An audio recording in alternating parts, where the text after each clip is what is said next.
BR Ambedkar Konaseema జిల్లా రాయవరం మండలంలోని పసలపొడి గ్రామంలో మొహరం 7వ రోజున భక్తి శ్రద్ధలతో జరుపుకున్నారు.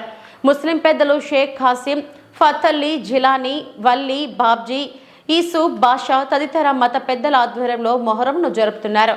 మొహమ్మద్ ప్రవక్త వంశానికి యాజిత్తగ చేసిన ఘోర తప్పిదాన్ని క్షమించమని వేడుకుంటూ గుండెల వెలిసేలా రక్తం చిందేలా బాదుకుంటూ అప్పట్లో నిప్పులపై నడిచి క్షమాపణ కోరుకున్నారని మత పెద్దలు వివరించారు. అప్పటి నుండి మొహరంలో ఈ ఆచారం ప్రారంభమైందన్నారు. దీనిలో భాగంగా ప్రత్యేక ప్రార్థనలు నిర్వహించి పేర్లతో గ్రామోత్సవం జరిపి నిప్పులపై నడిచారు.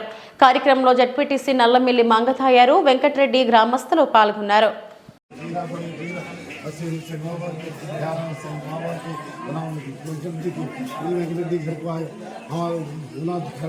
ठंडा करते कि भी बरसे साल साल हमारे दादा को नीचे आता है साहब जो ना हमारे चुकाने के काबिल है। अल्लाह उना घर को अच्छा देखेगा। अल्लाह उना घर में दूध लेना देखो अच्छा ना बेटा को ना भवा को ना बच्चा को नवासा को उधर अपन खानदान को सब अच्छे से अच्छा रखेगा। अल्लाह ना कमी में बरकत दो अल्लाह ला इलाहा इल्लल्लाह मोहम्मदन